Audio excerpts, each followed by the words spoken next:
This is the distance between the highway and the bike path. So should there be some sort of a barrier between the two? Well, we asked some people who frequent this trail if they think a guardrail is the answer. 8 million people visit this beach every year. That according to officials who say it is one of the best public parks in the New York area, if not the world. Authorities say Schuler left an upstate campground with her 2 children and 3 nieces around 9:30 in the morning, after which she drank the equivalent of 10 alcoholic beverages and smoked marijuana. This past summer vacation was pretty short for some Long Island high school graduates who were heading to the Merchant Marine Academy in Kings Point. New recruits were told to report for duty back in July, and Rob Hahn was there. Henry Kanenstein of Long Island attends a summer camp for people with disabilities, and he's taking part in a special event. Well, it's like a block party or a giant carnival. It's very entertaining to some. To others, it's a way to have a good time.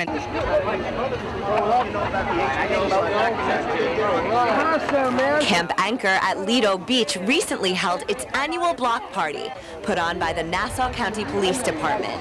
Staff members, volunteers, and close to 700 participants danced and socialized at the block party. We have lots of block party fun, as you could see. Yeah? Are you having a good time? I'm having a blast. I always have a blast when I come here.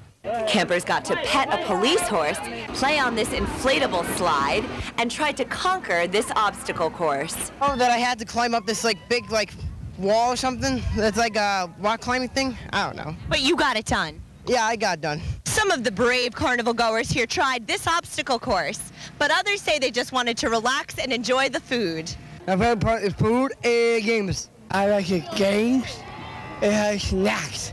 And campers got a special visit from native Long Islander Rob Scuderi of the Pittsburgh Penguins, who recently won the Stanley Cup.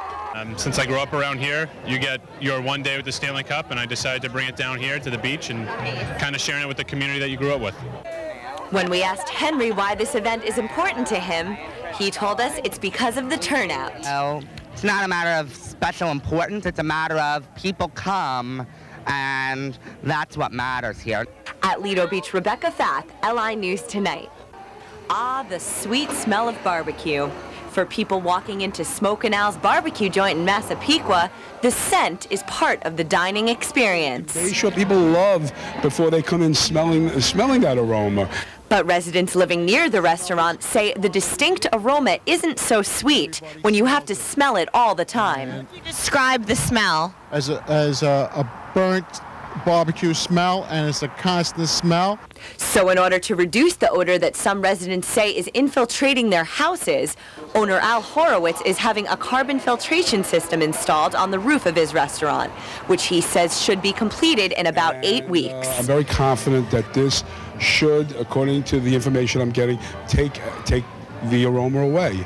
And if that makes everybody in the village happy, I'm all for it. Now, Mr. Horowitz feels last night at the meeting that they're going to try some new filter, which we feel, I don't think is going to work, and we feel it's just prolonging the problem.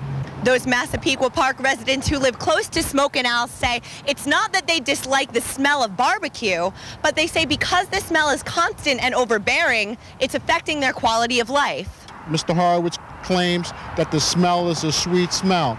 Yes, it is. I'm not saying it's not if you go in there for one time, but when you have to smell it all day, all night, every day.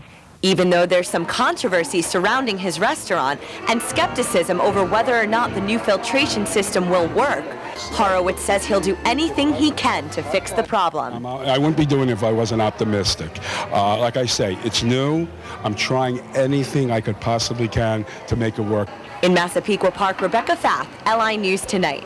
Tropical storm Danny is expected to bring some gusty winds to Long Island this weekend, and this means our beaches could take another beating. But we do anticipate with the rough surf and around high tides that the water will come over the berm and do some minor flooding. Usually the waters will come all the way back to the shack over here and maybe even back to the administration building, and it could go as far as into the parking lot. Here at Jones Beach, employees say they're already taking steps to avoid damage. We're really preparing the beaches, removing all the materials and supplies from the beaches so that in case the tides come up high that we're able to save that type of equipment.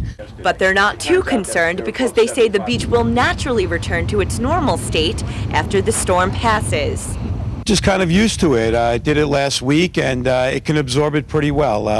It's you know, sand, and it will get flooded, but then it'll return back and return to normal. Unfortunately, a storm like this or last week really does cause a lot of damage to the beachfront, but it will replenish itself. It's more natural that the beaches replenish themselves in the spring, and in the fall we have a loss of sand due to natural processes. As you can see, the ocean isn't that rough yet.